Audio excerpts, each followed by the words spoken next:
Weege show here. It's kind of a beautiful scene. I just want to show you.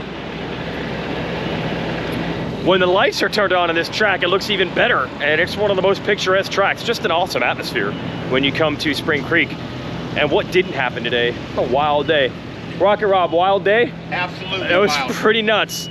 We had 06 vibes when the rain came down. Oh yeah. We had the rain before the final moto of the day, the 250 class, as you know, a huge delay, and probably one of the most topsy-turvy motos we've seen in a long time. It starts with Hayden Deegan going down in turn 1, hitting Chance Hymas, or getting hit by Chance Hymas, depending on your thoughts that you will share in YouTube comments below, I'm sure. Then you're like, wow, that's gonna be a big points hurt for Deegan. It went the other way because Hymas apparently got hurt in that, and Hymas ended up out of the moto. And then Deegan, as he does, charges from way back, still salvages an overall podium. Vial looked like he maybe had it. He crashed while running third. He ended up way back with multiple trips in the mechanics area. Joe Shimoda with problems, you name it. Everything came unglued in the second moto. But let that not take away from Levi Kitchen, who won the second moto when it was muddy, but he also won the first moto while it was dry. So Kitchen is back. It's all brought to you by DID. What drives you? DID rims and DID chains. And I got a press conference here. I'll be right back. Woo! Welcome back. What are we in, a time warp? It's brighter now than it was earlier. We've had every type of weather you could possibly have at a race this weekend.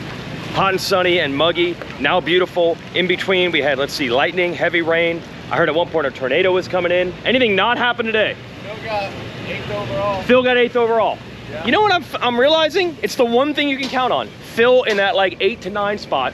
8, 9, or 10. 8, 9, or 10. It's the one thing you can count on, rain or shine. Weege show, best guy ever. Weege show, yeah, thank you very much. Oh, you got a Phil hat. I do. It's Filthy Crew. Yeah, Phil hat. His number plate too. He said, I'll never do merch, and then he does merch. His number plate for the last Millville. Oh, yeah, which means a lot to him, because I think he's like 10 beers deep over at the Martin's house. Whoa.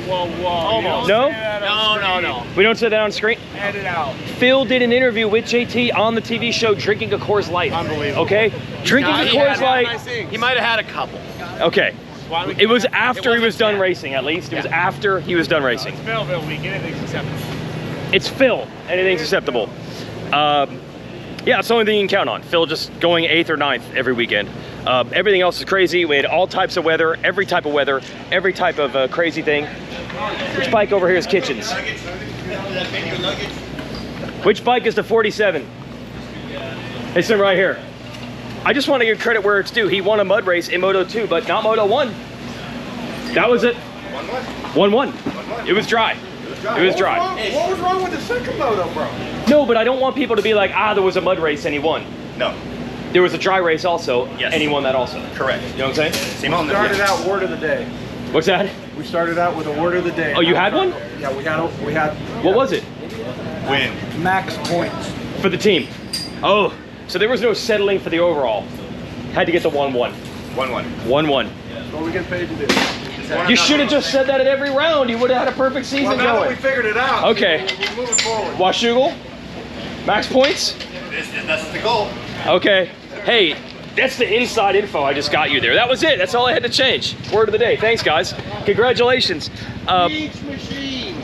That's me. Yeah, it doesn't ever stop. Are you serious? Are you doing your own Weege show right now? No. I mean, it kind of looks that way. No, it's my own bike and paddle show. Maybe we could just switch cameras. We'll see what you got, and you can see what I got. What's your YouTube? Huh? What's your YouTube channel called? Racer X, Motocross and Supercross News. Yeah, right Check on, it out. man. Yeah, you're on it right now. Yeah, heck yeah. Yeah. Why is he's more pumped on my show than We yours? can't get enough of this guy. We hear him talking all day. I know. It never stops. It doesn't. All I want to do is hear. I'm tired of it myself. Thank you. So Kitchen. So he said in the press conference, you heard him mention in the TV show, he got a little more detail. Just basically his suspension had been too soft. Felt good at Fox Raceway. Track got a little faster. Tracks got a little faster after that. He hasn't been comfortable. They've been working on it. Finally got it dialed. Feels good now. But here's the thing about the 250s, man. We now have to officially just slam the brakes on anything predictable in that class. Because let's see, the year started with Oh, it looks like it could be Deegan versus Kitchen. Oh, it looks like it could be Deegan versus VL. Oh, it looks like it could be Deegan versus Masterpool. Oh, it looks like it could be Deegan against Hymas. Now we're back to Deegan versus Kitchen. What's the one constant here? That's why Deegan has a 51-point lead. And as my man James Stewart said in the show, sometimes it starts to look like destiny when you go down in the first turn of a moto and end the moto gaining more points on the other riders you're battling for the championship with, which is what Deegan did. DID, everybody, bringing you our show and what drives you. So, Hymas, I did check with the Honda guys. It is not re-aggravating the knee injury that he already has been working with all year. He has a torn ACL. He told me on Friday it hasn't really bothered him, no problem. I'll tell you what, buddy. Some days you're the hammer, sometimes you're the nail. Second moto last week, how your 250 guys do? 1-2? Yeah. This week? Yeah, it was looking good too. I mean, winning that first turn, Yeah. we were on the outside, Hayden was on the inside. Racing. Multiple sides to every story. Oh yeah? Yes, there's multiple sides to every story. What was your story? My story? Yeah. I am not the block pass takeout police. I will never wade into those waters. Arguing over who hit who is like politics or religion. Yeah. Can you win those battles? I think it was a racing incident. Okay. Because I think, I gotta watch it up close. I was standing right there because I'm in the tower. Yes, and we had a drone shot on TV. That's not the best either for No, that. it's too far away. I saw Yes, it. too far away, yeah. I swear that Chance started losing the front, stuck his leg out, Yes. and then caught, and Deegan was right there and hit his leg and they, whatever. But Yes, and I saw some photos in the press tent. It looked like the front end was going, Yeah. and then he stuck his leg out. It's not the knee injury, though. No, it's an ankle. Other leg, ankle. Okay, which is not great, but From that, yes, not great, but at least it's not the knee. yes. Or I don't know, maybe that's still not good, I don't know. Nothing broken. Oh, you already know this? Yeah. Okay. I mean, well, they x-rayed him in the Yeah. Alpine Stars thing. So Yes. Nothing broken, bone bruise most likely with a good sprain. Yeah. And hopefully no ligament damage. I think we might have to get that checked. But it sounded like that was promising, but he couldn't put any weight on everything. So as soon as he hit the first jump, he's How did he even did he go into the sand whoops even? no. I think he Did he pulled just like off the turn ropes. around and pull off? Yeah, and then rode back on the inside. Oh my gosh. We literally are like, huh? I mean, he was leading, and then I think Cochran got Yes. him because he was Hurting. Yeah. Yes. And then pulled off the track and rides back, and we're like, Well, the hilarious thing, Lars, is that the Alpine Stars is right next to us in the TV booth. Yeah. So we were like, where's Hymas? He was in the lead, and then he rides by us, and he can't get off the bike because his foot hurt. Yeah. And I'm like, well, that explains that. yeah. And then Joe got collected in that crash. Is that what happened? Yeah, Joe Front got collected wheel. in the crash, front wheel, bent the disc. Yeah. He came in the one time, they didn't catch it, I guess, and then they went back out, came back in. He was already way back. Yeah. But, you know, we decided, hey, we should change the front wheel, good practice, and maybe get some points, maybe. Yep. So we did. Wheel change didn't go as planned with the mud and everything. And then he went out, was riding good, but he was so far back that at some point finally we decided, you know, it's not worth it anymore. You're just risking it for no points. Yeah, I mean, there was just no way he was going to get back. He needed. No, he's 2 laps down. He needed to unlap himself and then come back all the way back. Yeah. And it was like, all right, he's pretty good, but maybe not that. Maybe not unlap himself. Lap Yeah. the field. It happened at Millville before, lapping the field. Good. It did. It did. I was here. It was similar to today. Dumped right before the second moto. Yeah, people kept bringing it up, and Stu was not. He wasn't having it. No, he was not pumped on that. Those No. are not good memories for him. Not bad. He Getting got stuck lapped. on a hill all day and Yeah. getting lapped. Yes, he's like, why we got to keep going there? It's pretty funny. It would have been better for Ricky to be at this race rather than last race. So he To could have talked relive. about how awesome he was that day. Yes, for him it was great. Yeah.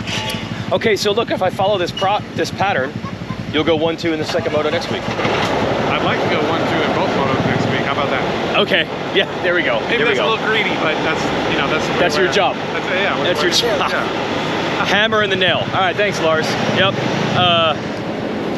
Unbelievable how quickly it could turn. I've been saying that about the KTM team all year. To think that Sexton is now suddenly the guy to beat after everything that's gone down for him, not good early in the year, and now Chase Sexton is the guy to beat. But it's not over, because I know, photobombing, I respect it. I know that it looks like he's in control now. Going into Redbud, we had 5 motos where Hunter beat Chase and 5 motos where Chase beat Hunter. And then since Redbud, suddenly Sexton's on fire. But if that 250 class shows us anything, you're one rando situation away from it all changing. So just, who knows? But something is building here for Chase Sexton, and it's not just about this championship. When you get to the 450 division, it starts to turn into narratives, right? You don't often in the 450 class have a situation where every week you have a different winner. It is often about getting control over the entire sport.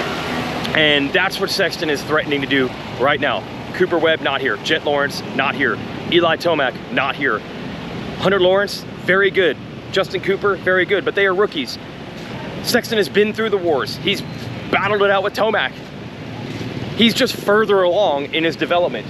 In the end, if it ended like this, it would be a very, very, very good season for both Hunter Lawrence and also Justin Cooper, who's third in points. The standard shouldn't be they have to beat Chase Sexton, but it's sitting there. It's sitting there for Hunter, right? The points lead was his just 8 days ago. So it's hard to check yourself in that situation. But right now, Sexton is starting to tighten his grip on the whole narrative of just who's the best guy.